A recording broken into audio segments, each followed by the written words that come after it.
So let's see if this is going to work.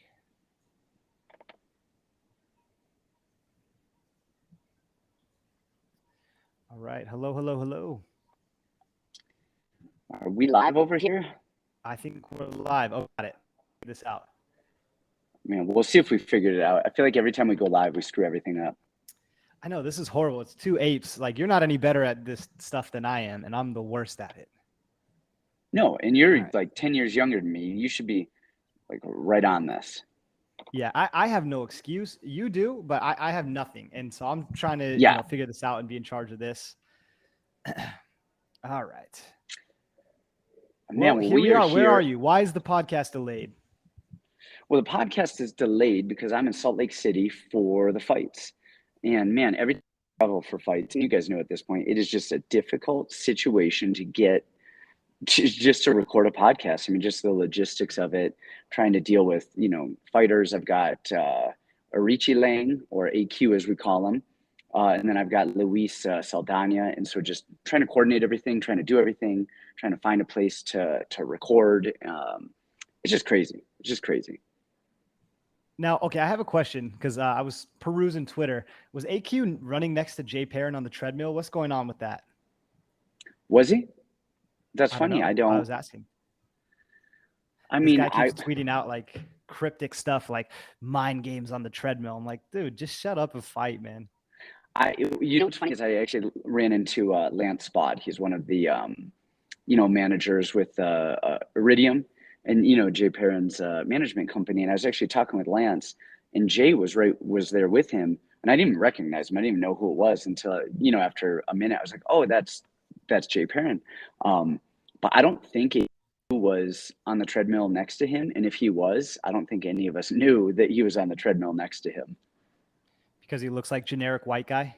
Not really Yeah.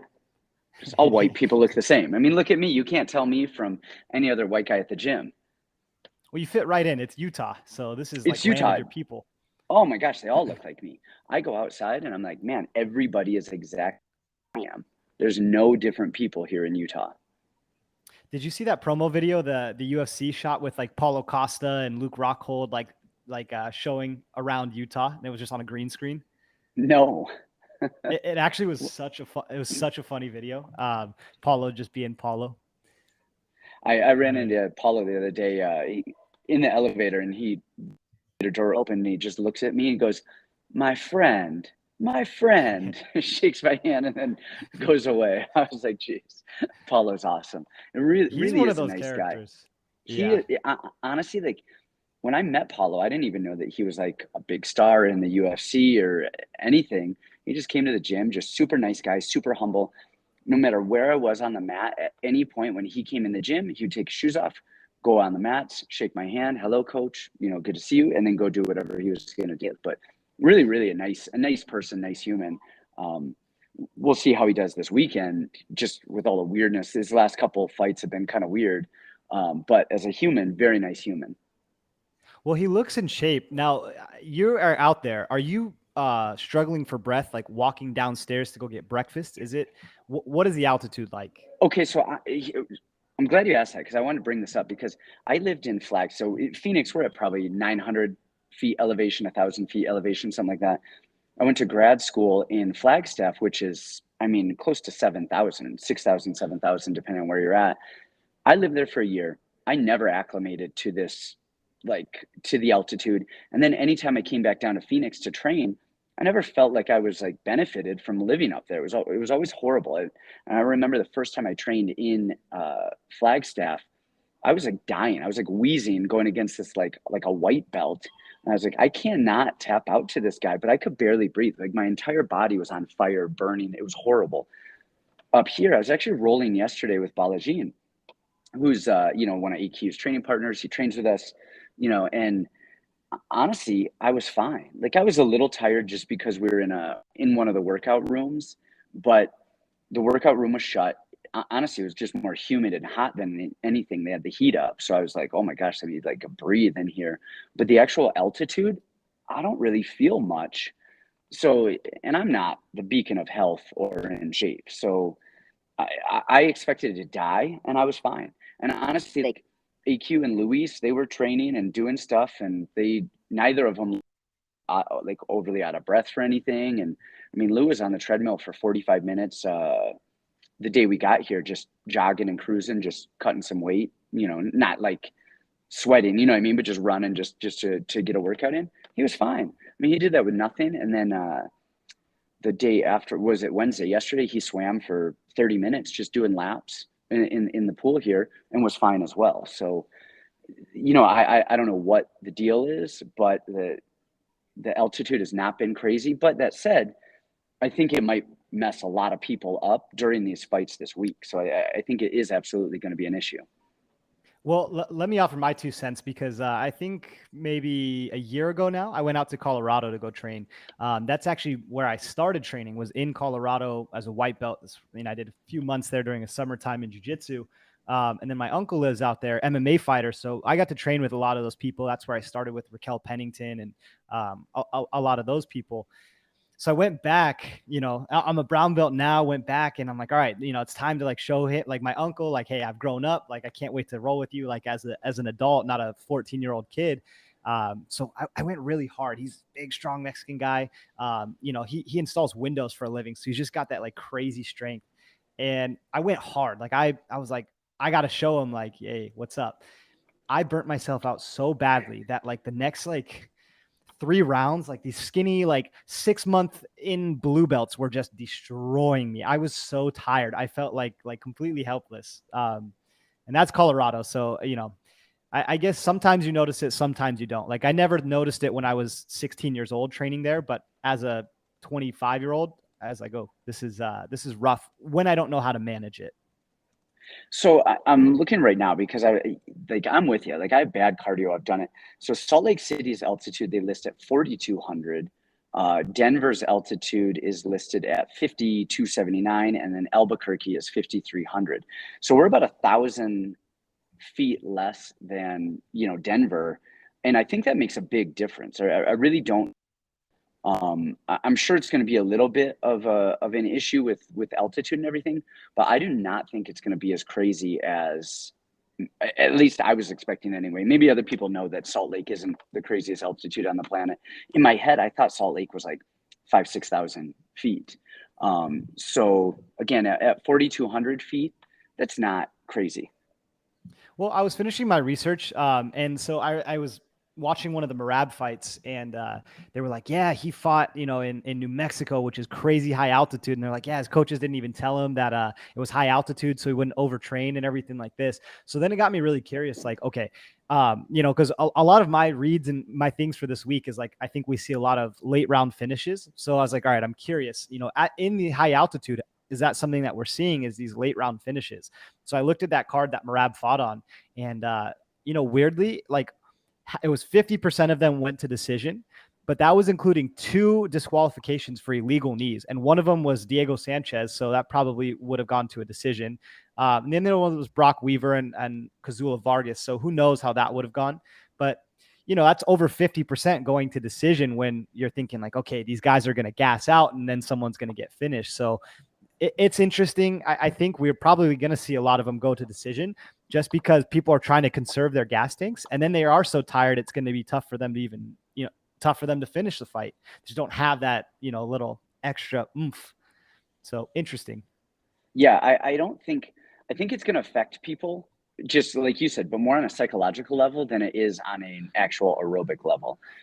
The weird thing though is when people are worried about their cardio, they hold back. And like you said, by the time they do anything or like the sprint, the last round is there, they're already so tired that they should have just gone out and gone full send on round 1, where they actually have the energy to do what they do, but they wait. So then they're too tired to actually do what they wanted to do.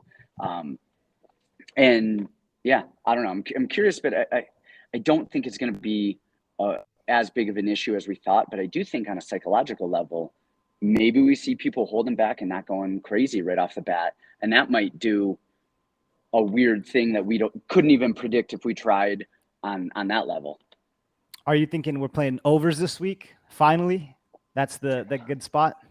Yeah, I like overs on this one. I like overs on most fights. There's a couple here. I mean, Daniel Da Silva, like, come on, any fight he's involved in, like, you can't do an over. You gotta, I mean, if you're doing, you got to do over a half a round. I mean, because he's just so crazy and wild and stuff like that. But honestly, other than that, I like a lot of overs on this card. I'm just kind of scrolling through it right now, and I think most of these are going to be kind of over a round, over 1.5, something like that. Just off the top of my head. Well, you got short time, I imagine. So should we get right into it and kind of cruise through these bad boys? Yeah. So again, guys, sorry. Go ahead. No, I was just going to say, yeah, sorry that this is late, and we're going to kind of give you guys a fast track version on this one. We're not going to spend too much time. We already spent too much time diddling around. So we say that, but now we're going to spend like 17 minutes on Victor Altamirano and Daniel De Silva and give you 1 minute on Usman Edwards. But yeah, we're going to try and fly through these, get through them. And, in the comments and stuff, you guys let us know. And can you see, Brandon, if people are on, if they're asking questions and stuff? Because I'd love to take some questions. I got it pulled up. Okay, perfect. Because, I'd love to have some questions from you guys. So let us know. Let's hit it. I have no idea how to get this onto the screen. I see like a lot of these YouTubers, they put the comments up there. And okay, I'm trying to figure this out. Someone told me to highlight the comment and we could pop it on here, but I don't know how to do that. I'm like a complete ape and I don't see an option to highlight. So, all right, we'll just kind of check them out and then and we'll roll from there. So first up, guys, we have Victor Altamirano and Daniel Da Silva Lacerda Da Silva Lacerda. Kick it off, Brent. Okay. Yeah, I'm kicking it. So you guys can see there's a little bit of a lag. Just, the Wi-Fi or something here. It's not perfect. So Brandon and I are talking over each other. We'll try not to too much. Daniel Da Silva, the dude is a wild man. He is a solid round fighter where he is throwing every, submission attack there is. He actually has okay striking. It's not bad. And he throws a lot of decent middle kicks and head kicks, which against Altamirano, I think is probably the only thing that he should really be worried about stand-up wise, because Altamirano kind of dips his head so much and kind of rolls. We saw that with Dom Cruz just this last week, where he got caught with that head kick with so much rolling. I don't think Daniel Da Silva is anywhere near the level of Chito that he's going to be able to read on that much. But I think Altamirano is going to be able to defend Da Silva's jiu-jitsu right off the bat. I think his jiu-jitsu is good enough. I actually don't think Altamirano's jiu-jitsu is as good as he thinks it is or other people think it is. So I think it wouldn't surprise me actually to see Da Silva get a submission, but I think it's very unlikely. I think he's going to go full send in that first 3, 4, 5 minutes. I think Altamirano is there for, just being durable. And I think Altamirano is probably going to wear him out and start to beat him up a little bit in that second and third round, if it gets that far. So I like Altamirano here. He's not a huge favorite. He's a -170, but Da Silva's opponents before the UFC are really not up to the, these are not great guys. Whereas Altamirano has actually beaten a good amount of decent guys. And with Altamirano's last fight, I was not big on him. That was the one that I went on Instagram and said, you guys mortgage your homes, do everything on the planet, put every dollar down on Carlos Hernandez. And it was a very close fight. And Altamirano actually looked better than I thought he would there. But I do like him in this fight against Daniel Da Silva, who's just kind of wild, kind of crazy. Yeah, we say this, or I guess I say this all the time, is Daniel Da Silva has all the talent and the skills in the world. Like his striking is solid and it's explosive. He can wrestle when he wants to. His jiu-jitsu actually looks really good. I know he got caught by Figgy, but I never actually got a chance to watch that fight until this week. And it wasn't like, he gassed out completely and then Figgy caught a knee bar. He just kind of like stepped over and like got caught. The one thing I didn't like was he tapped really quickly on that. Like knee bars, like, don't really hurt until usually the next day or until it snaps. And how quick he was tapping made me think like, okay, this guy is just kind of mentally weak, right? He's not even going to try to get out of this or I remember watching the old, Meta Morris events, and Keenan Cornelius was like, somebody had him in this insane knee bar and all he did was like put his hand over his shin and like just almost let it break. And he was fine. He didn't, tap or anything. And this guy was tapping right away. the thing with Daniel De Silva is I think he still doesn't know how to fight quite yet. He's talented. He's got all the makings, but both fights, you and I both picked Figueiredo in that last one. He's just more solid. He's just, weirdly a better veteran. And, we saw him get taken down early and he still finished the fight over this like young kid who just goes crazy. So I think this fight is pretty simple. Play the De Silva first round prop submission. I think is great because I could see him taking him down, getting his back and subbing him. I think Altamirano is probably too tough to KO, especially at flyweight. So I like that. But then round 2, round 3, I think that's all Altamirano at altitude with that pressure. Just a guy that knows how to fight and has been in those kind of dog fights. I think this is a great spot for Altamirano. So one bet I like too is Altamirano decision. Finish is no bet, just if you want to cover your bases. And that would, that's like a free bet to me, even if Victor finishes his fight. Like, I think that's free. I like the round 2, round 3 props once we get those coming out for Victor, and then round 1 De Silva. But I really like Victor in this spot. Yeah, to bet live if the odds look decent going, kind of the end of round 1 going into round 2. I mean, this is one of those that you could really, especially if Altamirano has a bad first round, I would bet him hard because I think he's going to come on hard in that 2 and 3. So, something to look at on a live spot.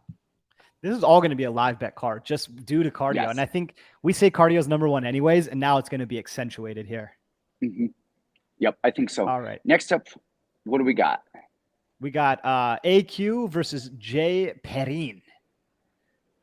Well, you guys know I'm out on this one. All that just, man, AQ is just a big ass 35er. I'm looking at some of these other guys around here, just fight week and stuff, man. And AQ is just a big, big human, nice guy, trains, has just really done well with us at our camp. Him and Haley both have just grown a lot.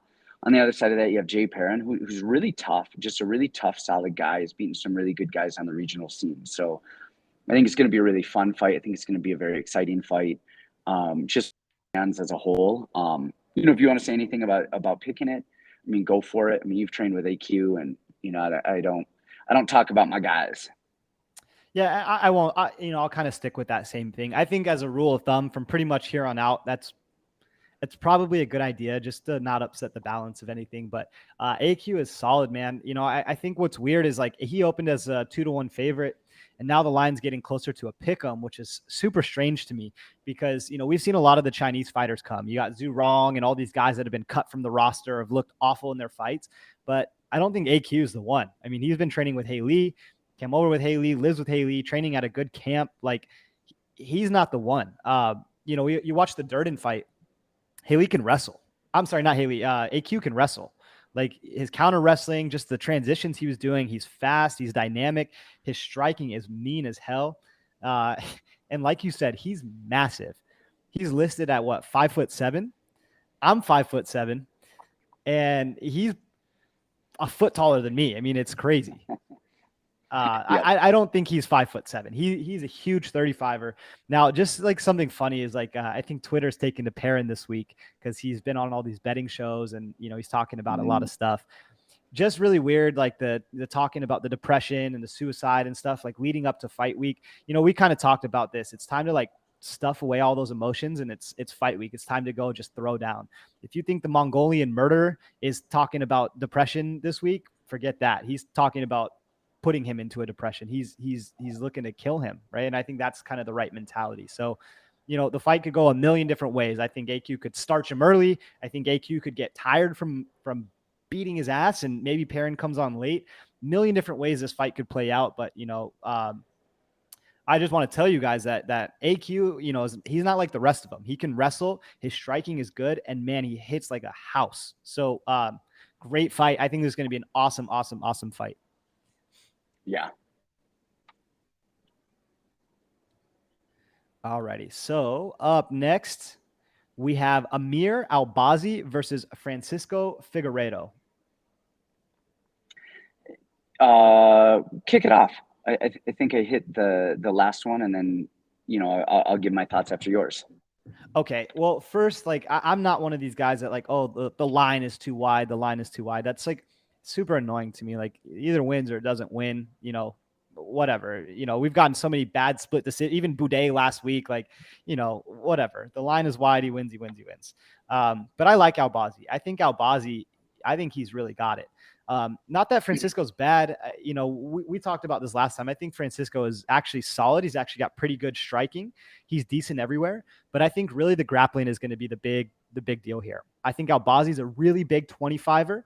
He doesn't make mistakes. He's really good striker too, and that's the sneaky part of his game. But I think the difference is going to be his takedowns. Francisco's willingness to play off of his back and do jiu-jitsu too much isn't going to serve him well against a veteran like Albazi. I just think Albazi is he's kind of the future of the division. He's not a thing that this guy really doesn't do well. The only concern I would have for him would be cardio, but he's a 125er. I think we're okay here. I think he's going to make it bell to bell. He fought a tough pace against Zalgas. You know, he's been off for a little while, but I mean, really, I think Albazi is just a clean spot here. Yeah, it's funny that there's two things I kind of have to disagree with, only because I'm the cardio thing. I think if anything, I think cardio is going to be his benefit here, because I think Figueiredo slows down significantly, especially when you wrestle him, when you pressure him and wrestle him. So I think that is actually going to benefit him. The other thing though is Albazi is not a big 25er. He's not a big guy at all. I actually was just walking in the elevator, and he was so much shorter than I thought he was. I thought he was a big, huge dude, and he's actually than what I thought he was. You're significantly bigger than him, which is just funny. Other than that, I agree with everything that you said. Wait, I'm bigger than who? Albazi. Are you serious? Dude, like, I mean, a good amount. Like, he was actually small. I was actually shocked. Wow. I was like, whoa, because I saw him, and you know, from kind of a distance, I was like, oh, that's recognize him. And then when I got close to the elevator, I was like, whoa, you are actually tiny compared to what I thought you were. I mean, tiny. So he's all about angles. We were looking at some LFA stuff because Rodney K. Aloha or whatever is fighting this week. And I think Rodney's actually probably my size. I think he's about 5'7". He's decent size. And Albazi's standing next to him, and he looks jacked, but he's, you know, you're right, a couple inches shorter than him. And it's funny, all the 25ers lined up right there. So, wow, I didn't realize that. It was just funny. Just seeing him, I was like, you are tiny. And I did not expect that. That said, I like his boxing. It's nothing crazy or fancy or flashy. It's nothing amazing. It's just solid, good, durable work. His forward pressure is good. His wrestling is good, and his jiu-jitsu is good. And we saw how to really break Figueiredo, and that's with the pressure we've and yeah, I like Albazi here. I think minus 400. I think that's what he was at last time I looked. You know, it sounds crazy, but if you throw something like him in another fight, which we'll get to later, I'll bring it up. You can bring those odds down to minus 150, minus 200, which is a solid little go with things for some pretty, what I think is almost guaranteed money. I think I think I would pay an extra 200 points on every bet to take the better decision maker, just because Francisco makes consistently horrible decisions, even in the Lacerda fight. Tack on extra 200 points every time if I can have the better decision maker, right? If it's a closely lined fight and now, you know, I get the better guy who makes better decisions, I'll pay minus 300, whatever. You know what I mean? So I think that's really what this fight comes down to, is that Albazi's not going to make mistakes. Well, that's it. We saw that with again, I forget which one it was, where it might have been the Gordon fight, where he was winning, looked great, and then jumps for an ankle lock with a minute and a half left in the round. I forget which one that was. It was just like, what do you do? If there's 10 seconds left, cool. 20 seconds left. There's a minute. That's smart. That's part of good fight IQ. Yes. But man, with a minute and a half or however much it was, just bad decisions. He's so athletic and so dynamic with such a bad ability to make good decisions. It's unreal. Alrighty, so cruising right along. Next up, we have Ange Loosa versus AJ Fletcher. Okay, I'll kick this one off. I mean, we saw AJ Fletcher against Semmelsberger, and you know, that was one of those that I called Semmelsberger. I thought Semmelsberger was going to win, and AJ Fletcher made it closer than I thought he was going to. Man, that he is not big. His wrestling is good, but his all right, so here's the thing: is he's not a natural wrestler, and what I mean by that is he didn't grow up wrestling. And so you see guys like that who are very good in certain areas and they have good timing. He has a good double leg. He does stuff well, but he doesn't scramble well. He doesn't chain wrestle well. And he doesn't have great defensive wrestling because he's so busy worried about offensive wrestling because it's not like he wrestled his whole life. We saw Semmelsberger take him down, in the third round of their fight and just was zero recourse whatsoever. Just picked him up, threw him down to the ground. I think Fletcher's striking is not. I think it's one of those things where he does that like lean to one side and raise his hands, and he kind of looks the part a little bit, but when you really start firing on him, you realize that he doesn't really have that high level technical striking ability or the minutes doing it, and he makes mistakes, and he's just not as comfortable there as you would think. He gasses. We saw him fade out pretty hard in that Semmelsberger fight. And once he couldn't, he got the shot in the first round, but after that, he slowed down significantly and was not able to get those same takedowns. And Semmelsberger is no world beater wrestler. Like, he's not a great offensive or defensive wrestler. On the other side of that, we've got Loosa, who on paper doesn't look, kind of great-ish. He's 0-2 when you're considering the UFC and Contender Series. But if you watch those fights, really well in those fights and just against A-class too. Against A-class fighters, especially against Madalena. And you see Madalena kind of winning almost every second of that fight. But Madalena is Madalena, and the pressure and the volume is good. And Loosa didn't panic. He had a good tight guard, did stuff well. He shot in, his wrestling is decent. And actually his cardio is, I remember on the Contender Series, they were talking about how he goes out too hot and his cardio and this and that. I thought his cardio looked good in that fight and in the Lizez fight, considering who he was going against, the pace of it, and just everything that happened. I really like Loosa here. He's a dog. I think he was, because just stuff he's plus 135. Man, I think he does everything relatively well. He's got a good reach. His wrestling, offensive and defensive, is good. And I just don't think that Fletcher is going to present those crazy problems. And I think whatever Fletcher wants to do early, it's going to backfire on him if he doesn't get the finish. He's going to go out there guns blazing, swing, and try to Loosa out and go out there. And I think it's going to backfire. I'm with you. I would actually probably play this at a decent price. So the fact that he's an underdog is makes me really happy. The same things that are going to make Fletcher successful are the same things that are also going to make him lose the fight, right? He has to go out there and wrestle. Does he have a giant striking advantage? Not really. No, I don't think so. Does he have a giant wrestling advantage? I doubt it, because Ange Loosa is training with, Logan Storley and all these like world-class wrestlers in the same room at the same time every day. So, and exactly what you said about Semmelsberger. I have a weird relationship with Semmelsberger because he's tough, he's durable, he's got good cardio, but people are so in love with his skills, and his skills are really not amazing anywhere. He's not like an amazing striker. He's not a good wrestler. He's really not even a good wrestler. He's kind of just there and hangs around long enough to like start taking over and winning fights. And that's actually a good trait. I love that about Semmelsberger. But, in that fight, I think I even said AJ is giving you no reason to say that he can't win this fight, because he's looked great in every fight that he's ever had. But that fight, he slowed down a little bit. He was taking Matt down at will and then getting tired.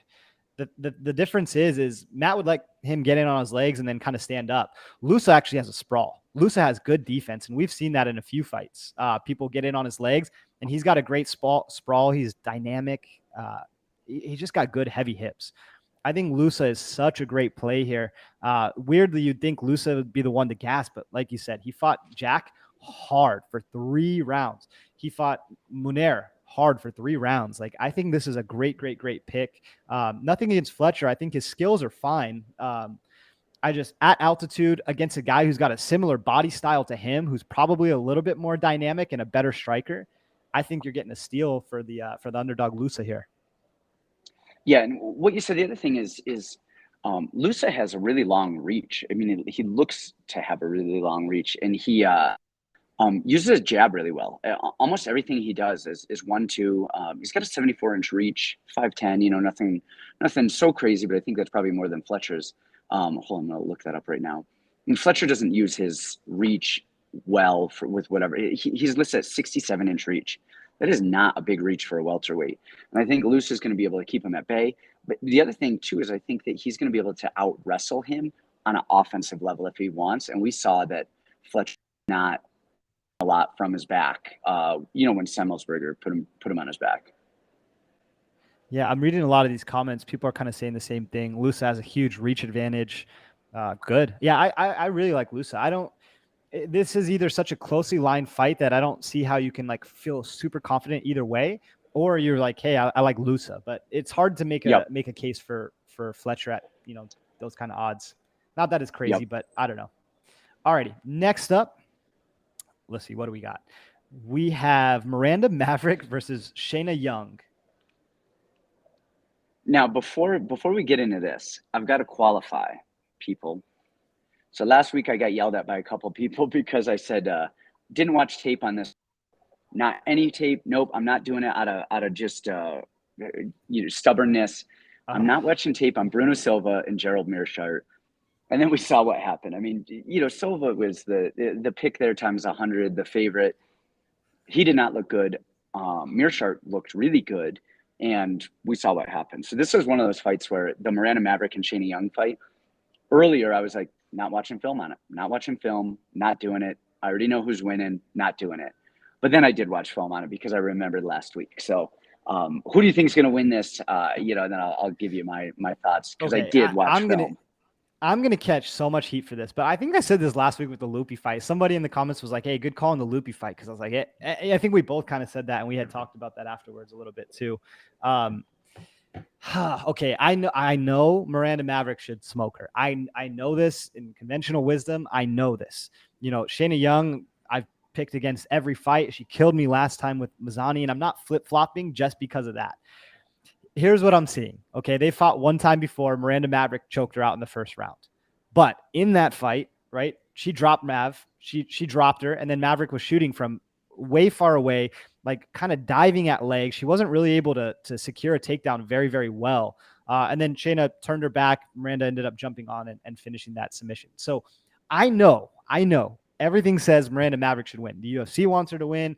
Everybody wants her to win. She trains at elevation. She's fighting at elevation. I get all this. Shanna Young is 3-4 inches taller than Miranda Maverick. She looks way stronger than the last time. Whatever supplements they've been giving her in Tennessee is crazy because, you watch that first fight. She is a straight up soccer mom. And now you look at her and she's got this big protruding belly and she's put on some strength yet down a weight class. It's just bizarre. It's super crazy. She moved to Vegas, so she's getting, somewhat real. I rate Syndicate probably over wherever she was in Tennessee. Still not very high, but it's something better. She's moving with girls that have contracts with the UFC, at the very least. I don't know that this is going to be as easy as everybody thinks it is. The things I don't like about Shanna, she has no volume. She lays on her back. She tries heel hook. There's so much stuff not to like about Shanna. And weirdly, if you told me, like, if I went into work and then, I came out and you were like, okay, the results are Shanna Young won, I'd be like, okay, I could understand. I could get it. She does nothing until it's time to like do something, and she catches one flying sidekick, or Miranda gasses just from diving at ankles or whatever it is. I don't think Miranda's this dominant wrestler that people think that she is. And even watching back at that first fight, she couldn't keep Shanna on the ground, and Shanna was nothing at the time, had no skills, no steroids, nothing. So I know that Miranda should win, guys. I'm not like dumb. Like, I get it. She's got better hands. She's got better grappling. She's better everywhere. I get it. I could see Shanna winning. I don't know. I could be dumb. But I said that last week with Angie Hill, and the entire world was on Loopy. So I guess I'm going to play both sides here. My pick is Miranda, and my betting lean is Shanna. Okay. So I was with you on the Angie side last week. And, not like we're like, hey, everybody dumped their bank accounts on Ange, but we're like, hey, it wouldn't surprise me to see Ange win a split decision. And she actually won, I think, a unanimous decision, 29-28 on all cards, I believe. I forget it exactly. But so I see that. The other thing I see is you're like, this fight is going to be a lot closer than people think it is. And that is true as well. But the thing with that, and you know this as well, is it doesn't matter if Miranda Maverick wins 1 second into the fight or wins the closest split. A win is a win, and that's how it works. And I actually think this is going to be a very tough fight for Maverick. I like Shanna's jab. She's got good, clean, crisp striking. She's got a reach. She pops up well. I mean, she's decent. I think she's better than people give her credit for, and she is more physical, and I think she is tough. That said, I think Maverick is going to. I think this fight is actually going to play out with Maverick closing the distance, shooting, coming up, clinching, pushing around the fence, and winning in a kind of a clinch fest. She might get the fight to the ground. Wouldn't surprise me if she couldn't keep it there. And I mean, we saw that with Sabina. I mean, Sabina got up after, a couple of times as well. But I think Sabina's a lot taller than Shanna Young. And Maverick was able to stay outside, move, find her way in without getting punched. She closes the distance well. She really closes the distance well. And she's, hits hard. Her cardio is okay. It's not her cardio. It's almost like we say it a lot with a lot of fighters. For how she fights. Yes, with how she fights. She is so aggressive and so much. So she does slow down a lot. But for how she fights, it's not like it's the worst. Can Shanna Young keep up with that? I think Maverick wins this. I think it's probably going to be a decision, but I think it's going to be, probably a lot closer than people think. And I think Shanna Young is tougher than people think. But I like Maverick here. So I do too. And then I found a couple bets that I thought were interesting. And not I'm not going to throw crazy serious money on this, but so on Bet Online, let's see other markets. The spread betting, we have Shanna Young. Oh no, wait. Yeah. Shanna Young plus 3.5 is plus 190. I mean, for how many close women's fights there are, why not toss something at that? And she's willing to play guard, and Maverick's not some crazy finisher. Why not try Miranda Maverick by decision? If you're super convinced that Maverick's going to win, her by points is plus 125, which is much better than minus 660. So I could see Shane at least surviving, hanging in there, maybe even winning a round. Who knows? I could be crazy. I probably am crazy. I'm not betting this one with any serious money, but there we go. All right. What do we have next? Next up, we have Sean Woodson and Lou Saldana. Again, I train Luis. I'm not going to say anything except for, these are both of these guys are very tricky. Luis's movement and control and footwork is unbelievable. Woodson's height and range and reach is unbelievable. And I think, man, this is going to be a tricky chess match affair. So, excited for it. Let's see what happens. All right. Then moving on, we're going to skip that one. So next up, we have Jared Gordon versus Leonardo Santos. I think I'm up. So at first thought, I was like, man, Jared Gordon from the roofs. Cardio wise, we look at Santos, he's 30 or 40, 42, something like that, 42, 43. We saw what happened with the Clay Guida thing. That was bad. That was bad. Just full on gassed out. But if you look back at all of his other fights, he doesn't do that. That was one of those, he got Guida hurt and he tried to go in for the finish and he did not finish him. With Gordon, Gordon gets taken down a good amount and survives. He survives, and he's got good cardio. He's tough. He's very tough. All right, he's very tough. He has very good cardio. I wouldn't say very good cardio, but decent cardio. But man, his striking is good. Man, it's crazy because we were doing this when he was fighting Grant Dawson, when Santos was. And I thought that Santos was winning that fight. And I think even his corner thought he was winning that fight because he said, hey, you got to go out there and finish this and blah, blah, blah. And he did right at the very last, the end of the third round. Dawson went out there and knocked him out. And the judges actually didn't. I think the judges had Dawson actually winning. Up, yeah. But that's kind of crazy. I like Santos. I think his striking is clean. He's got a good, clean jab. His footwork is good. And honestly, his offensive and defensive wrestling are great. I think he's a much better finisher than Joe Selecki. I like Santos here. I know I'm going to get a lot of flack for it. I know everyone's going to be like, oh man, his last performance, his cardio, his age. I don't think his age is going to matter in terms of chin, because it's not like Gordon is just starching people and knocking everybody out. Honestly, when he loses, he's getting knocked out or he's getting submitted. I like Santos here, man. I like Santos. You might love a live bet here. If you do see Santos really gas out after that first round, something like that happens, of course, live bet the shit out of Gordon. But I think Santos is going to get the upset, and I think his last performance is why he is such a dog. But man, he's beaten some really good people, and outside of that cardio situation, I don't really think he's slowing down too much against guys who are really good. I don't agree with you at all. I assumed the whole world is going left field. No. Else is going right here. You'd be surprised. Even in the comments right now, everybody's on Santos, and everyone's like, man, Jared Gordon's so chinny, so awful. I love Jared Gordon because I know what I'm getting with Jared Gordon. He, to me, is just like the ultra veteran. Decent striking, fine striker, makes good decisions. He gets up. He's got good cardio. He's a grinder. He knows how to finish it out and win fights. I love me some Jared Gordon. He is the ultimate ultra veteran. And then he's fighting 42-year-old Leo Santos, who has cardio problems. You're trying to be too nice to him. He has cardio problems in all of his fights, not just that one. And now you're putting him at altitude, which is even better. I love that. So, I understand the Santos love. He's a decent striker, world-class jiu-jitsu, but we haven't really seen that in many of his fights. He's not taking everybody's backs and choking them out. It's a lot of decisions. It's a lot of plotting and kind of moving. You said that he kind of burnt himself out in the Guida fight, which yes, that 100% happened.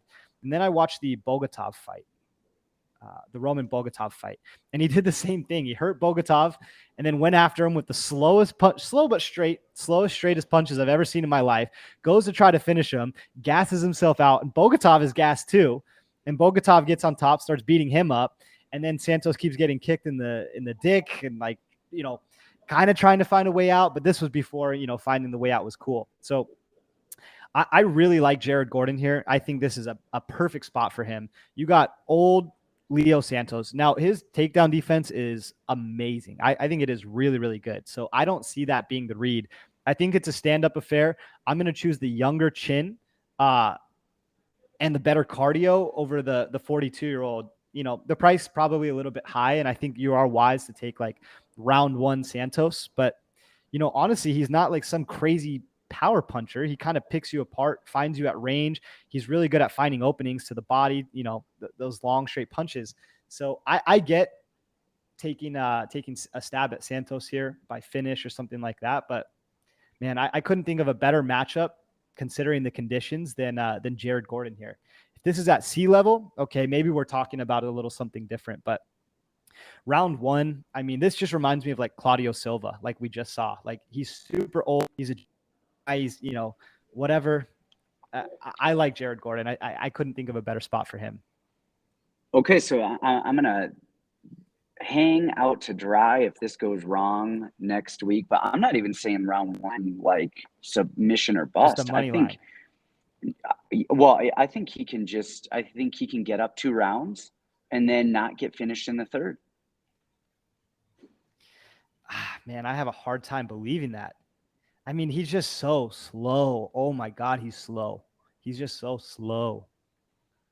He's slow. And Gordon has actually looked good in the Dawson fight. His striking looked pretty solid. And he's in your face. He's pushing a pace. I know. Initially, that was my thought. Initially, I was like, man, Gordon from the rooftops let's go, let's do it, let's do it, let's do it, let's do it. And then I just started watching a little bit more. And I think Santos is probably going to learn from his, but cardio is going to be the issue with him no matter what. I think he's going to hopefully have learned to not do that again. And I think as long as he just doesn't blow himself out. But see, the thing though is I think he hurt Guida with that body shot, and he went in for the kill. I think Jared Gordon is actually a better striker, and I don't think he's going to hurt him like that, which is going to lead to him trying to finish him like that. Okay. I could see that. I just see him getting tired no matter what is happening in the fight. His takedown defense is just so good, and Grant Dawson's striking sometimes is just so bad that it kind of gave him the fight. Like, I almost think he got more credit for that loss than he did for his shitty victories, which is weird because Bogatov got taken off 2 points, and in a fight he could have won and it was close, whatever. But what do you think then the fight goes the distance just because Gordon's a little bit higher level and they're going to pace themselves? I wouldn't want to put money on that because so I think the money line is the only way to go, whoever you want to go with on this, because Silva could get a submission in round 1. He could also get a knockout in round 1. I mean, he knocked out Kevin Lee, and Gordon's been knocked out a little bit. And it's I know it sounds kind of crazy, but it could happen. The other thing that could happen is he gasses out and gets tired, and then Gordon comes on hard and gets the TKO victory, round 2 or 3. If you're going to go, this could go a lot of different ways. If you like Santos, I would just do it straight up. If you like Gordon, I would do it straight up, because anything other than that is just such a high risk. Nah, I think Gordon's finishing him. I'm taking Gordon inside the distance, try round 2, round 3. I think it's clear. I think he's going to get tired, give up. We're done. All right. What do we got next? Let me see. Pull this up. Okay, next up we have Marcin Tybura and Alexander Romanov. All right, tell us about this. Give us your thoughts. Okay, well, originally watching this, I mean, first of all, the body transformation of Romanov. Have you seen him since you've been there? Yes. No, not since I've been here. But no, I haven't seen him since I've been here, but just over the last few fights. He had 4 spare tires around his belly, and all of a sudden he is like skinny and fit, and man, he moves well. Like it is crazy. The PI got some good supplements. And I was like laughing off people that kept saying that, but man, that's true. Like, you look how fatty he was, and then 3 months later, he's like super skinny. It's crazy. And it's not just the haircut. He looks good. Well, originally I wanted to say this is easy Romanov. I was like, people who are going Tybura are just idiots. Like, it's so dumb. Like, I know Romanov fades. I get the angle here, but it's not going to happen. But then as I'm watching tape and I'm watching stuff, I'm like, okay, wait, weirdly, I can see it. And the reason being is Tybura hasn't been taken down a lot in his UFC career. Now, no one he has fought is even close to the type of wrestler that Romanov is. Not even close. But one thing that I do like about Tybura's game is he does have grappling awareness. And the one thing that a lot of these wrestlers lack that jiu-jitsu people don't is control. So, I'm always hard on jiu-jitsu, but that was my read from last week with the Lucie fight. Is Lucie's a good wrestler, no control. When Ange Hill fought Jandiroba, bad wrestler, but amazing control. Once she gets you down, like, that's wraps.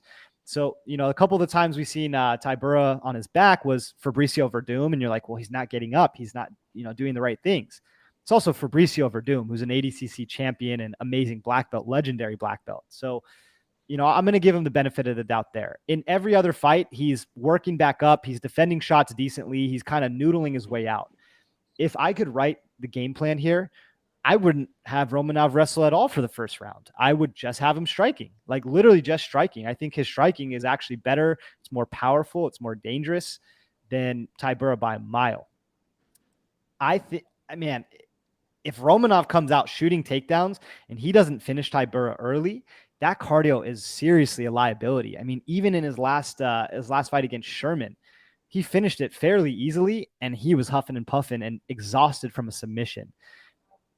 I've been waiting for my Romanov fade. I don't know if Tybura has the skill to do it, unfortunately. Just the physical tools and the skills to do it. But at altitude, that's going to level the playing field a lot, right? You talk about wide lines, like just at altitude, just purely on the cardio and just the the apeness of Romanov. Man, it's hard not to throw something down on Tybura. I mean, he's doing suplexes when he could just do simple foot trips and double legs and get these guys down and put them on their backs. He's like taking the worst possible route. It doesn't make sense to me. So I think I'll pick Tybura. Oof, man. This one is a tough one. I'm not opposed to that, man. I'll go through my thought process. Tybura's fought really good people. He has fought really good people. And you look at Romanov, and Romanov he's 16-0, and I've, been big on the Romanov train. I think I probably will fight since he's been in, and but I mean that's Chase Sherman, Jared Vanderay, Juan Espino, which and then Marcos Rogerio de Lima, who was like 68 at the time they fought. And he stood right up. Easy. Yeah, and he got right up.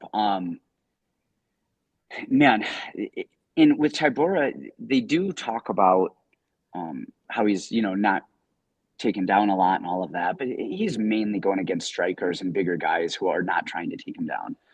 Except for the Sergey Spivak fight. That was actually a really good one. I watched that because Sergey's a wrestler. He's more of an upper body guy. I mean, Romanov is too, but Romanov will shoot more and then come up, and whereas Spivak will kind of body lock and cage wrestle a little bit more. You said it though. What worries me is Romanov not being able to get a takedown and then going full body lock slam 5 times in a row and then coming up gassing and dying out right there.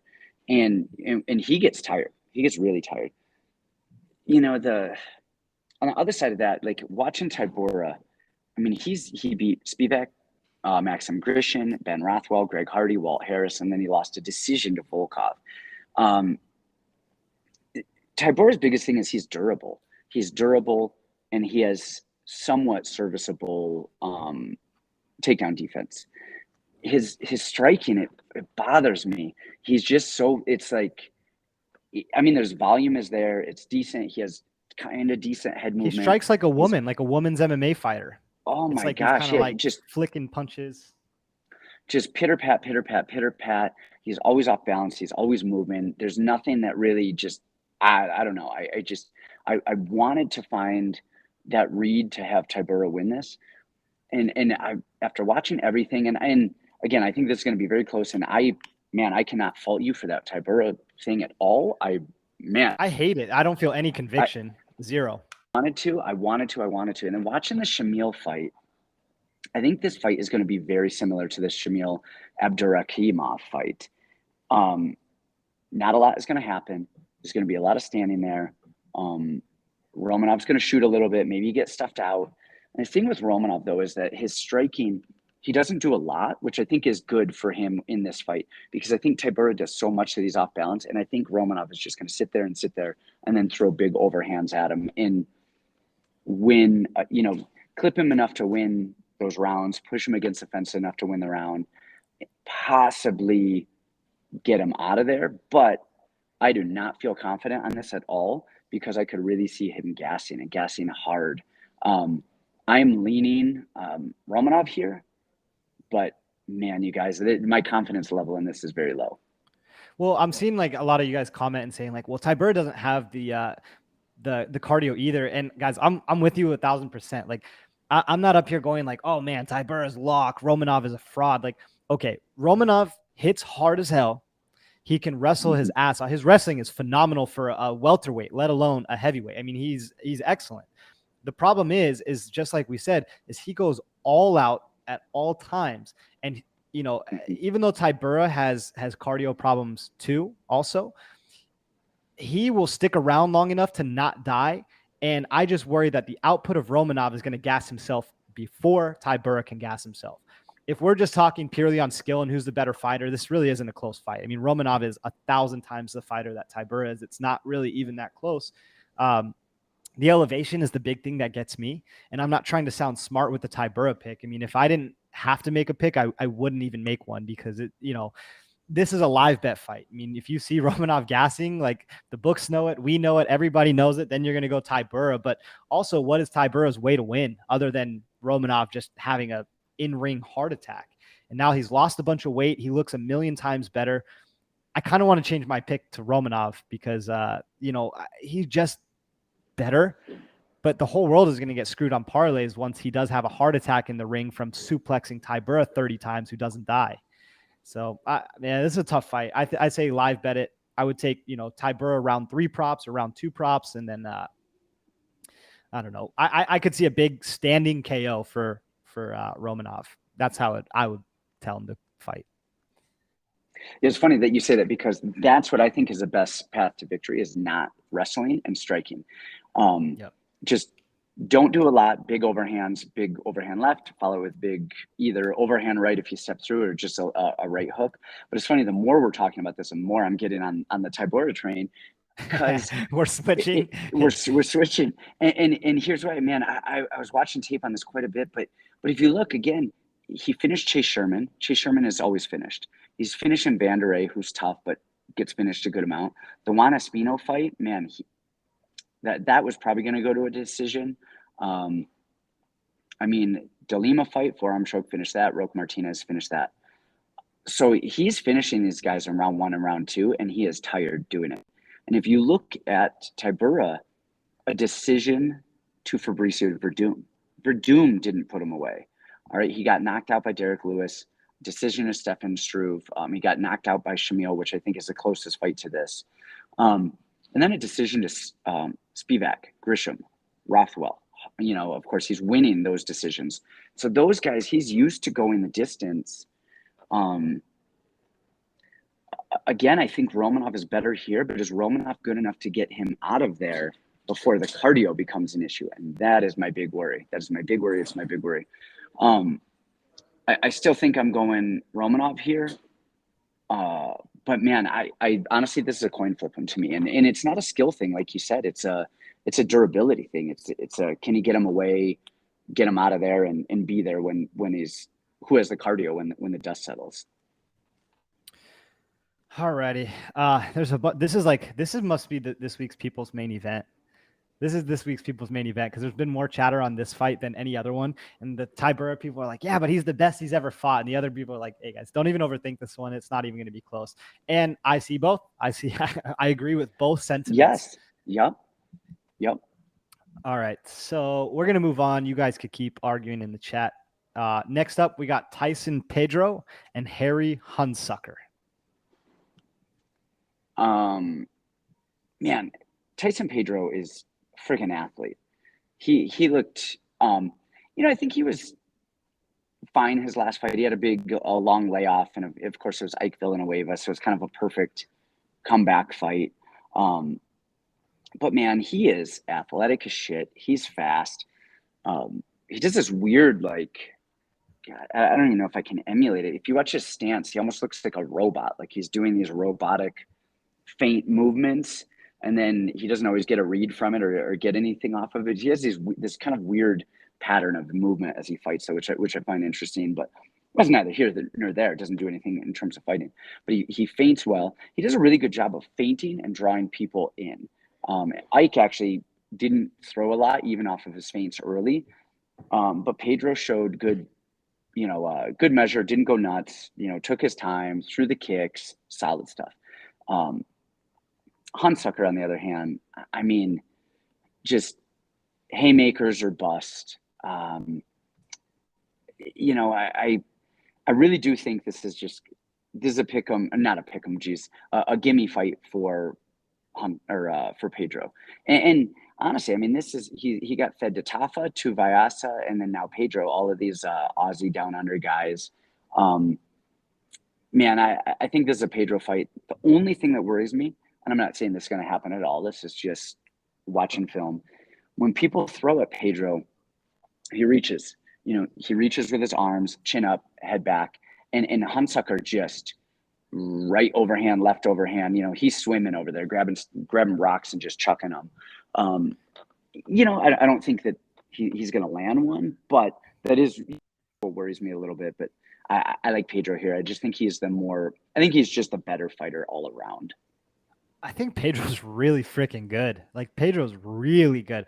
Holy shit. I was so impressed. Like his layoff and then coming back. I know it was Ike Villanueva, whatever, but man, imagine getting kicked by that guy. Imagine getting the way that he turns over his straight punches is, oh, it's gorgeous. I mean, it's out of an instructional. He's really good. I don't think we need to overthink this one. I guess, everybody's going to have to decide if this is even worth it to put him in anything, right? Do you want this guy who's what, minus 800, 900, whatever it is? Do you want to bet him inside that's the only way, is inside the distance. Hunsucker's not going to go all those rounds. I think he'll quit easily. So it just depends, if you take the risk of a light heavyweight getting nuked by a guy who just doesn't care and has nothing to lose, right? But I think Pedro should win really easily here. We don't need to spend a ton of time on this one. Yeah, I'm with you. I like it. He's good, man. He's freaking good.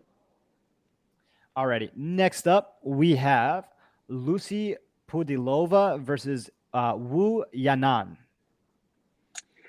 Okay, so I'm gonna be honest. I didn't watch the thing on this. I don't know.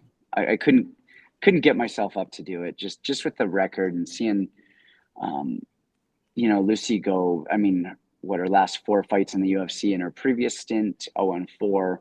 I know they're bringing her in for the Chinese girl to win.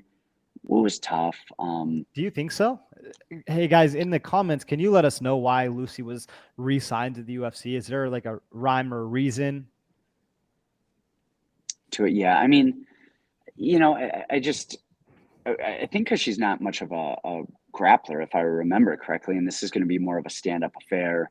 And I think they're trying to get Wu a win here. That's my thought on it. But I'm not in love with either of these two. So I just was like, I'm not doing it. I kind of breeze this one, and I don't know. This weirdly feels like there's going to be so much value here. Like this is a pretty closely lined fight, and if we completely ignore this one, I think we're missing out on an opportunity. I remember Wu Yanan's tape looking horrible. She lost to Jocelyn Edwards. She lost to Inoue. She beat Lauren Miller. Lost to Mazzani. So it's like where are we with her? Lucie Pudilova, just technically striking. She's constantly off balance. She's always she's never set to throw. That's one thing that you preach all the time is when we're moving, we have to be set to throw. Someone engages us, we can fire punches right away. She's constantly resetting her feet, always resetting her feet. Now, the thing that she does do well is when she does throw, she's super long. She's got these really long punches, good straight punches, and she throws combinations. This is a really tough fight for me. I would definitely lean Wu. First of all, I like her camp. Everyone can say what they will about Jackson Wink, but there are some good people still left there. Aaron Pico still trains there. You got the scholarship boys, Liddell Pogue and Davion Franklin.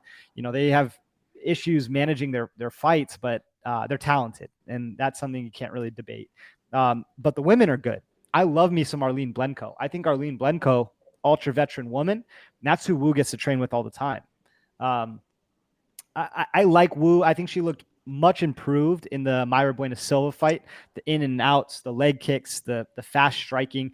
I think that's gonna look better to judges than jabs and just ones and twos. So again, I didn't go crazy down the honey hole. Maybe I will later on. I have such a tough time picking women's MMA, but I like Wu here. I think she just more volume, more big motions and movements, and maybe the grappling upside. Not okay. Crazy tape on that one. Alrighty. Next up, we have Jose Aldo versus Merab Dvalishvili. That Whatever. one. How you know that one? That's the hardest one.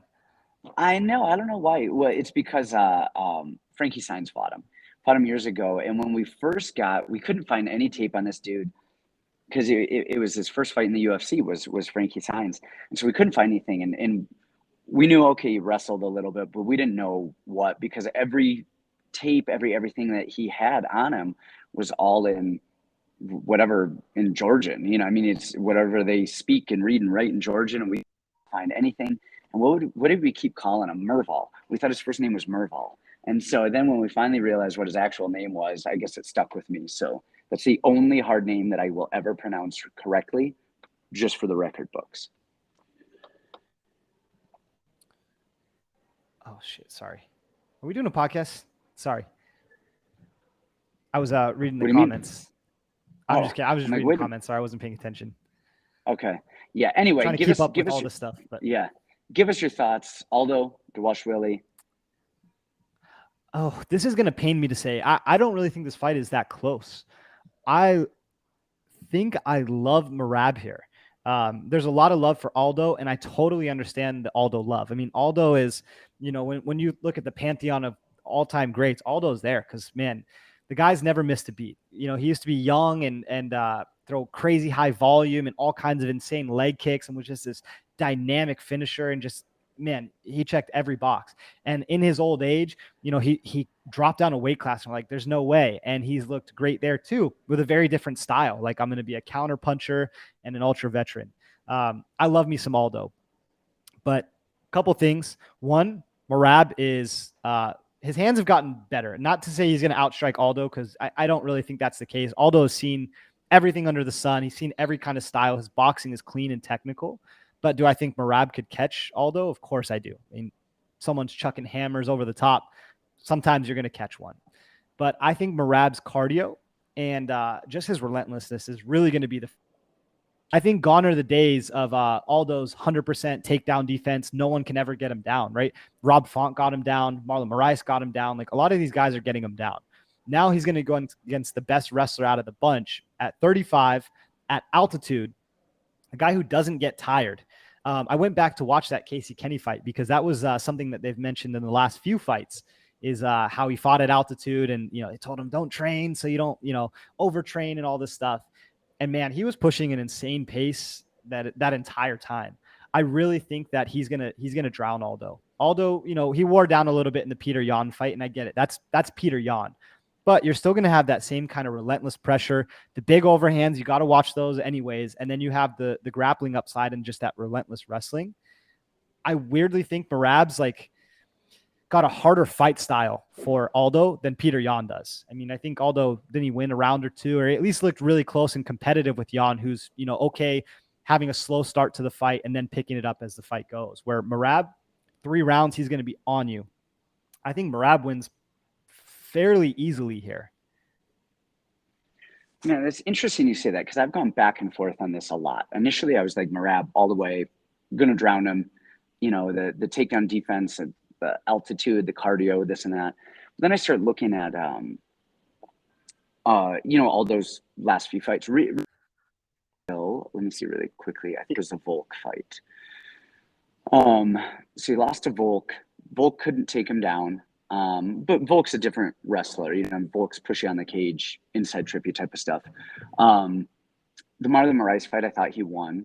And then of course we have Peter Yan, Marlon, Pedro, Font.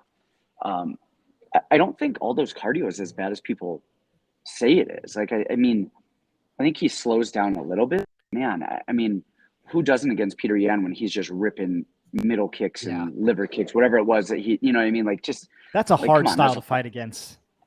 Right. This is a 3-round fight, not a 5-round fight. So that is a huge, huge, huge deal here. And Aldo's takedown defense is better than who Miranda has fought before, in the cage. I'm pulling this up really quickly because this is actually really important. Mirab, he's just, so the Marlon Moraes fight, of course, that was a great comeback win. But honestly, all Marlon Moraes wins have aged very poorly. For a while, Marlon Moraes was amazing. And when Henry Cejudo first knocked him out, for the belt, that was an amazing win. And then since then, Marlon has never been the same. And it's just like he's a 1-round boom or bust kind of guy, and just crumbles with the pressure. He beat Cody Stamen, who's good, tough, but is who he is. Beat John Dodson, beat Lopez, beat Kenny, all by decisions. Okay, beat Brad Katana by decision, Terry and Ware by decision. He is not finishing people. So the thing though is this pressure. It's pressure. And can Aldo handle that? And how does that go? I'm Aldo breaking cardio wise. I'm worried about Aldo getting knocked out from him Merab shooting, and then looping and then coming over the top and hitting him with something. But again, man, Aldo, his distance is great. They're in a big cage. This is a pay-per-view. Initially, I was all over Merab, and on a pick 'em, I am thinking Aldo now. And again, just my thought process is the striking is going to be Aldo's. But the worry, though, is that he doesn't put the power into his shots like he used to. And I think the striking is that he's going to touch Merab for even, win, lose, or draw. It's going to be a 15-minute thing. And he's going to land a lot on Merab, but he's not going to hurt him because he just doesn't throw that way anymore. He just doesn't throw to kill anymore. The thing that I think is actually going to hurt him is his body shots and his knees. I think Merab ducks his head so much that it's either going to work beautifully for one or beautifully for the other. When he's ducking his head, Aldo's either going to be firing a knee or firing a left body shot that's going to knock him out, or he's going to fake it down. And then he's going to get hit with an overhand off of a fake shot. So Aldo, if Aldo starts ripping to the body and catches Merab, great. If Merab fakes it and then comes over the top of that big looping overhand, that's how it is. Again, initially I thought Merab, I was like you. I was like, Merab is going to drown him. This is 100% Merab's fight, 100%. And then just watching how easily Aldo got off of the fence with Volk a couple of times, and even took, kind of scrambled, took Volk's back. I think we're not giving Aldo enough credit here. And again, I'm not screaming crazy here. This is a pick 'em fight with the odds. I think Aldo's like plus 120 or something like that, and ish. Plus 105, plus 110. He's a slight dog at this point. I think Merab's own pressure could be his own demise. That said, I think if Merab wins, I think it'll actually be by knockout, not by decision. I think if the decision comes, I think that's going to be Aldo's, which I think is probably counterintuitive. I do too. And, we watch fights not just for gambling, but, well, you don't fight anymore, but I fight. I try to learn stuff. I actually try to take this stuff and put it in my own game. And one thing that was really crazy to me, and I didn't know if this was the best thing I've ever seen or the worst thing that I've ever seen. You mentioned Aldo's range. And, when he fights, he almost keeps his chin up. Like his chin is kind of up and he's kind of like looking and doing this. And every time somebody throws on him, he's out of the way. It could shave his chin hairs. That's how close the punches are coming to his chin, but he never actually takes them flush ever. He's always out of the way.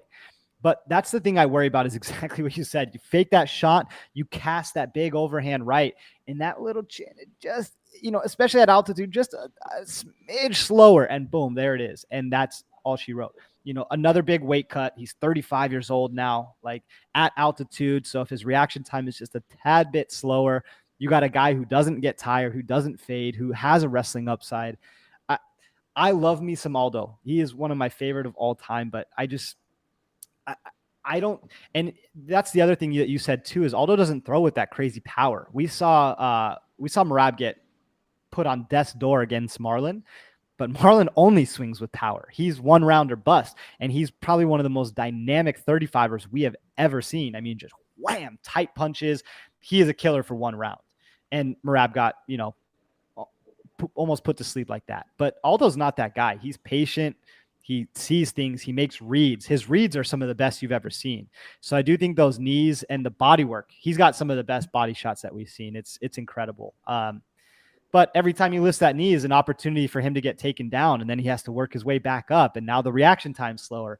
And you got Merab still in your face swinging these big Georgian bombs. So I think the nostalgia is keeping this line where it is. People think Aldo of old, which he's still phenomenal, but I think it's new generation's time. It's funny you say that because it's definitely not nostalgia for me because I've not been big on him the last few fights. I think I picked Font to beat him. I've probably picked everybody against Aldo for 27 years. So yeah, it's definitely not that. And I like Mirab. I know his people. I like cardio. I love his cardio. I don't think it's the bombs. I don't think it's knocking him out. I think this comes down to, can he evade and touch? Although that touch, I don't think cardio is actually going to be an issue here for the most part. On a 3-round fight, I actually don't. I think. I mean, of course, Aldo's not going to have the cardio that Mirab is going to have. I mean, that's hands down. But I think in a 3-round fight, given the situation, given his experience level, I actually think that he could.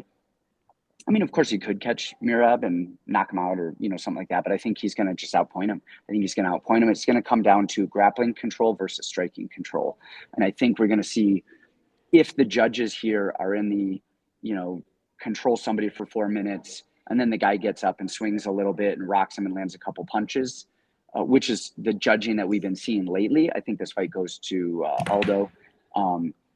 If they're going control, I think it goes to Mirab. But I think Aldo is actually going to get the win here on a technical, kind of typical standard current Jose Aldo, not an old leg kicking, flying knee Jose Aldo.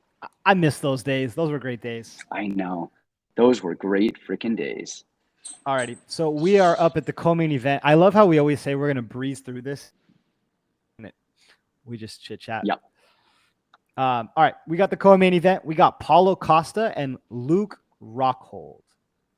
Go ahead on this one. This one is funny. I don't have too much to say on this. And the reason is there are so many unknowns with this fight, with like who's going to show up. It's like you said with Gordon earlier, who you're getting.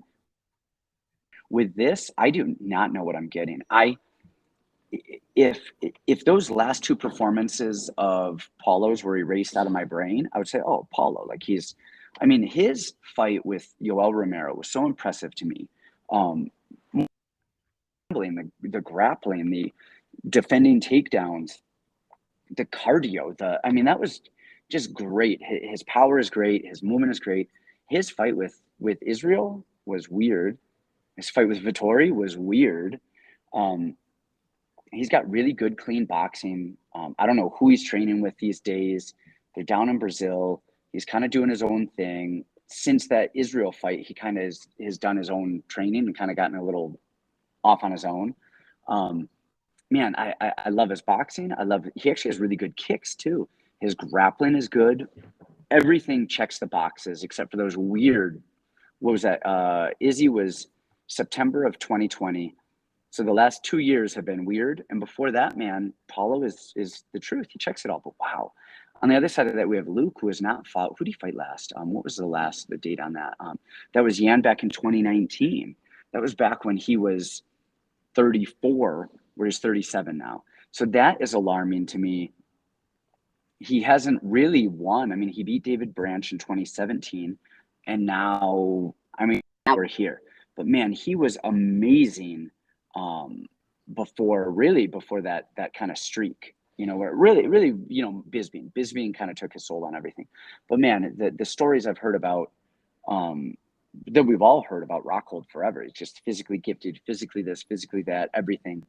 It's a southpaw, beautiful left kicks, great grappling. His wrestling's not great, but his jiu-jitsu is. So that said, I'm leaning Paulo here. I think if both these guys show up at the best of their abilities and are mentally capable, I've got to go Paulo on this. The younger, more dynamic guy, fighting the older guy who's had so many injuries lately and is kind of probably on his last fight of his career. But I'm going Paulo here. But man, this doesn't interest me much because I'm so worried about the mental side of both of these guys and where we're at. I'm with you 1,000%. Man, I hate it when we're like this and we're like making picks, but not even actually making picks because, man, there's just so much up in the air. I could see this going 2 ways, and I can see it going a lot of ways. Conventional wisdom tells you Paulo's going to smoke him, right? He's been knocked out 3 of the last 4 fights. He didn't really even look that great against David Branch. If we're being honest, Branch pressured him, put him on the cage, was beating his ass. And then he ended up getting him down, getting his back, and then, punching him. But his jiu-jitsu is good. the sad part is his wrestling is not very good. I mean, he doesn't have.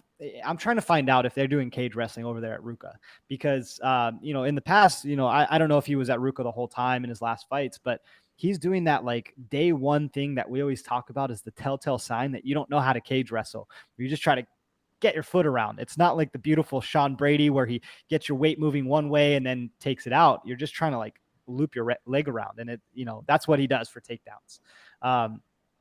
And even in the Jan Blachowicz fight, he was exhausted after missing all those takedowns. He was so tired. Now maybe something was up with him, with the staff, or I don't know what was going on with Luke then. And he was massive.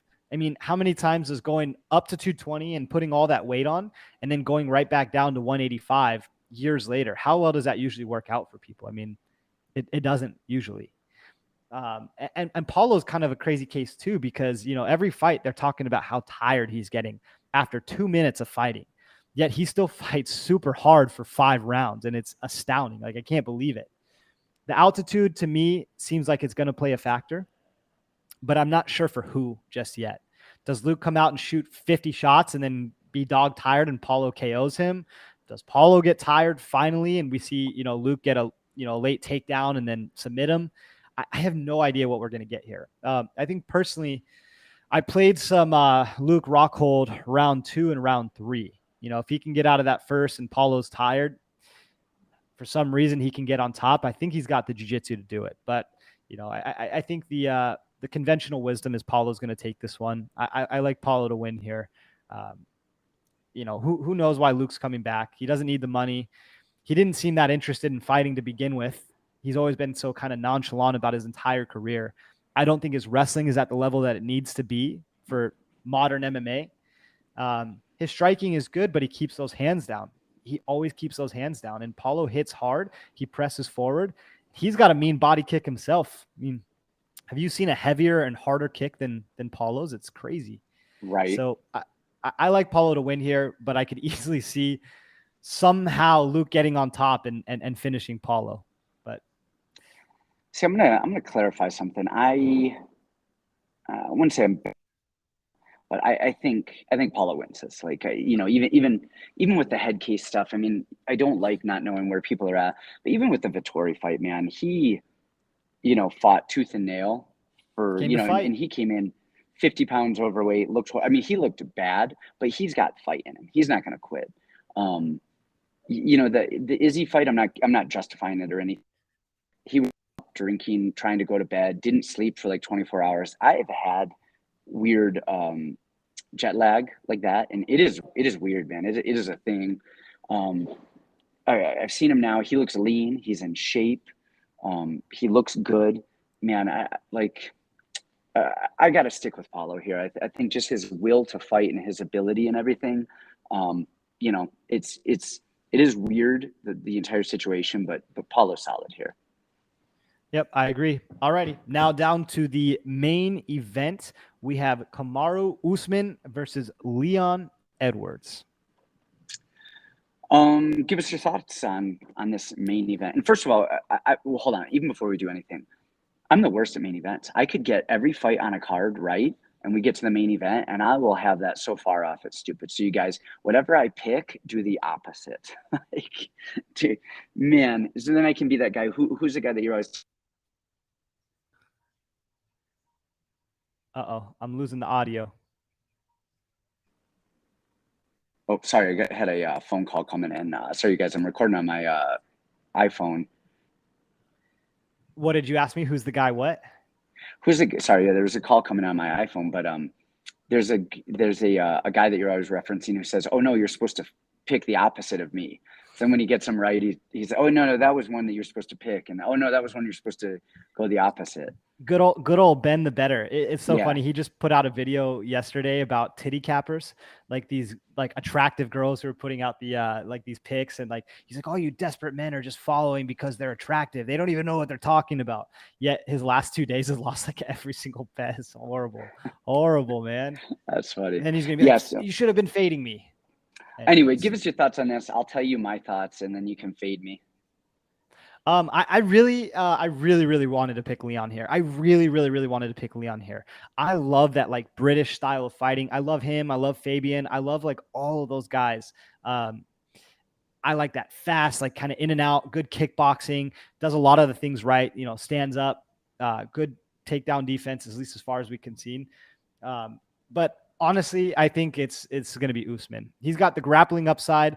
The striking is a lot closer than I had originally thought. And I know Colby had made Kamaru look human a lot of times during their few fights. But Leon's punches are so much loopier and wider than I had originally thought. And he keeps kind of a low volume. I really like Kamaru to kind of push him against the cage, almost do what he did to Tyron Woodley. He's, you know, going to walk him down, stay in his face with the jab. And that's such a beautiful punch, the jab. And then, you know, because it's a southpaw look, the two is going to be the best weapon there. I just think Usman is so much more physical. You got the wrestling upside. He trains at altitude, you know, already in Colorado. So I don't think that's going to be a big factor for him. I'm sure he's got a lot more EPO than Leon Edwards does, which is awesome too. I would love to pick Leon, and who knows, if I have a good night on bare knuckle, maybe I will. But I think Usman's the winner here. Man, it's funny you say that because first of all, these odds are insane that they're not more insane. Like you kind of, I mean, Usman minus 400, Edwards plus 285. Like you assume for a champ who's been that dominant for that long that you're looking at minus 1,000 plus 800, you know, something like that, which is kind of interesting that they're very close considering.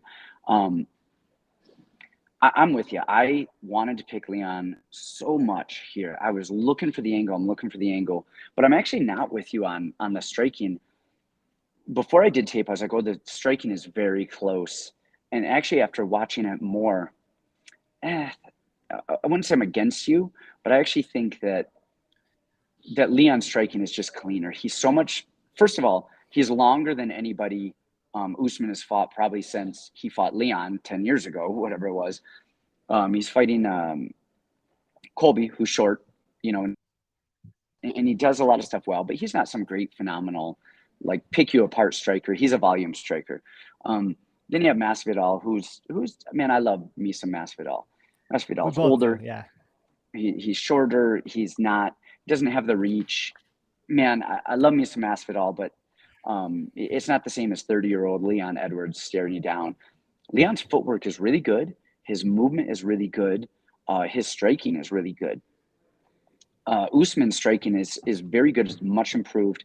The thing with, first of all, and he has just such a long reach. The thing with Usman, though, is his striking looks great. But the second they get into some wrestling exchanges or the second he gets kind of tired, two things occur. As he starts ducking his head a lot as he comes in, and he starts just kind of looping these big punches. And he gets, I guess, three things. And he gets slow. His striking gets very slow, very fast. So I think that the striking side of this is going to go to Edwards. But one thing I love Usman does, I call it the Usman. I tell you, is he does this thing, and he does it against southpaws and orthodox, is he fires these fast 1-2s. Just a fast jab that's almost barely even a jab. It's almost like barely even touching you. And he gets you to cover. And then from there, he fires a hook cross. But it's not like a good, tight, hard hook. He just throws his hand out almost like a jab, but slaps your wrist. So when it hits you, if you guys can see me, it kind of pushes your wrist out of the way. And then right afterwards, as your wrist is coming back, that right hand is firing right down the middle. And that's what he knocked Masvidal out with. And he actually knocked Burns out with that as well, right before that. Yep. Just 1-2s, and then he turns it into a 3-2. But again, the 3 is almost like an open hand slap, and then the 2 comes down. I love that. It's beautiful. But with this fight, I want to find Leon Edwards here, but Leon Edwards doesn't have the dynamic ability and the finishing ability that he needs to knock Usman out. Not to say he can't. Usman's 35. He's been rocked. He's been this. He's been that. I think this is going to be Masvidal Usman 1, where he just pushes him up against the fence. He's going to strike a little bit. He's going to get hit with those long, fast jabs by Edwards. And actually, the other thing Edwards does that I love is he fires that left high kick because he's a southpaw. And he fires that. It forces people to keep their hand up. And if it lands and it hurts them, great, but it really keeps them at bay, especially as a opposite stance fighter. Your rear hand is your power hand. By firing that, it keeps him out of the way of Usman's right hand, and it prevents Usman from firing that right hand. So I do love that. Everyone's talking about Edwards' wrestling being so much better, and it is. It absolutely is. But if Colby, the D1 All-American, is not taking you down, Leon Edwards is not taking you down. I think Leon's going to do a good job of getting up a few times. I think he's going to get back to his feet. I think he's going to have some moments where it's like, oh man, he might do this. He might, oh nope, he got clinched again and pushed up against the fence again. So I like Usman here. I was trying to find an angle for Edwards. Well, I mean, again, he's getting older, and Edwards is fast, and Usman is has been chinned a little bit here and there. So it's not craziest thing in the world wouldn't be for him to catch him, but I think Usman's going to go wrestling heavy and grappling heavy and clinch heavy here, and I think it's his fight. You know the thing that I worry about with Usman? I think he's Josh Koscheck now. I think he's Josh Koscheck. And his ego is the thing that I worry about. It's probably the thing that has made him so great, is having that ego and like, I'm never going to lose a round, and I'll do anything it takes to win. But now I worry that he and strike with Leon instead of going wrestling heavy game plan. And honestly, at altitude for 5 rounds, that's really tough to have a wrestling heavy game plan where Leon can probably drop the first 2 rounds and then be like, okay, well, I have insanely better cardio now because I haven't done any of the. I'm worried that Usman strikes with Leon, and I do think Leon's striking is better. It was just a little more loopy than I had pictured it in my mind, but I'm with you. I worry that Usman's ego is going to get in the way of a good game plan. And people have this air of invincibility around Usman, but I don't think he's that invincible. I mean, geez, he almost put Colby out like 5 times in that last fight, and then let him right back into the fight where now he's getting rocked and he's getting tired, and Colby's having such good moments. End of the fight's going, and you're holding this massive Usman ticket, and you're going, I don't know if we got this or not. I mean, I thought he won clearly, but man, he's made fights closer than they have to be.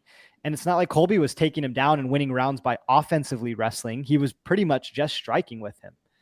And Usman can take down Colby. Colby get back up. So can Leon. So now I think we're back to kind of that striking affair again. So this is another one. I know Kamaru is the right pick. I can see Leon winning, and I would love to bet Leon. I'm probably going to bet Leon after these bare knuckle picks hit. That's really what I like. I'll go Leon. Why not? Oh, you know, it's funny because I'm going to throw some money down on Leon. I just wouldn't tell other people to do it. Yeah, don't tell us. But yeah, don't tail us. But I'm going to throw some money down on Leon. But I think Usman, you said is his ego going to get in the way? And I think he's going to try and strike it first, and then I think he's going to turn wrestler pretty fast. But I don't know. I think when you see him going against Masvidal, both, like, man, he did not want a lot to do with the striking with that. And I think he's going to do that right off the bat with Edwards. I think he's going to do that right off the bat with Edwards, because Edwards is probably the best striker he's faced. More than anything, though, is Leon has the best, one of his longest reach, which we said, he has the best footwork. Even Masvidal standing right in front of him, Colby standing right in front of him. Edwards is going to move. He glides laterally beautifully, switches stances great. The other thing he does, which I really like, is it's a kind of an old Muay Thai thing where he grabs people's heads and he pushes them down. And you see that a lot with kicks. People throw like the Ernesto Hoost combo, which 1, 2, 3 to the body, right? Low kick. But when you throw that 3 to the body, as you're reaching with your hand, he'll push down on the top of their head, and which anchors their weight, which gives them that low kick. And you see Edwards doing that a lot, just in the punching exchanges, the boxing exchanges. He'll throw, and anytime they clinch, he's kind of pushing down on the head, and then he throws right there, which I really like. And if Usman gets sloppy and starts ducking his head, which he does a good amount, I wouldn't be surprised to see him, land some good stuff from that. He's got some good knees. Has a good left uppercut up the middle. I want to like Leon here. My only issue with Leon is he doesn't fight to win. He's a point fighter. He's not finishing guys. If he had any finishes on his recent record outside of an eye poke from Bilal, I would do it. I would tell you guys to bet everything that there is. But man, with just his touch style, it worries me that in a 5-round fight, he's going to spend most of that up against the fence. If I had to write a game plan for Kamaru, that's exactly what I would tell him. Is like, don't go takedowns and don't strike with him. Like literally just do the Tyron Woodley, like put him on the fence, chip at him with knees for at least 2-3 rounds, and then you can start to open up. But like, let's bank some stuff before we start open. So somebody is just like commented and was like, you said insanely better cardio. I don't think you listened to what I was saying. Is like, if Kamaru comes out shooting and wrestling like crazy heavy in the first 2 rounds, and all Leon has to do is get back up, yeah, it's going to look like there's a big cardio difference to me. Just from fighting and from knowing this, it's going to look like there's a huge cardio difference. If Usman blows his own cardio by trying to wrestle too much, I know what you mean right there. And, but Usman's always had good cardio. Honestly, I think Usman is the most physical of all of the champions, honestly, that we've probably ever seen. Maybe GSP, but GSP was just so dynamic and technical, but Usman just on a physicality level, I think I put Usman against probably any other champion that we've ever seen. Maybe Volk, but even Volk, he is that physical, but he's shorter. Usman's bigger and taller and stronger than every I think we've ever seen him fight. And I think that's going to be the case here. I love Edwards' speed. I want Edwards to win because I like him. Usman, I don't find a lot of joy watching him fight. I generally watch Usman hoping that he loses. So I want Edwards to win. I don't think it can happen right now. All right. I think that's another show. All right, guys, it's been fun. We love you. I'm going to go eat some food and drink more coffee. Because now that we have hotels again, the best thing about the hotel, all right, is at the Apex, we're in this, like, I don't know, Residence Inn, and which they're actually done with. But there's no coffee there. You've got to order everything. It's a pain. But when we travel to different hotels, to different cities throughout the world, the UFC there, every UFC station there is has coffee. And I drink probably, I don't know, 6 to 8 cups a day when I'm here. And I love it. That's what I'm going to go do, is drink some more coffee. Sounds good to me. All right. Thank you guys. Thanks for tuning in. Appreciate it. Thanks for waiting for us. And Santino, thank you for making time even during fight week. We appreciate it. All right. See you guys next week.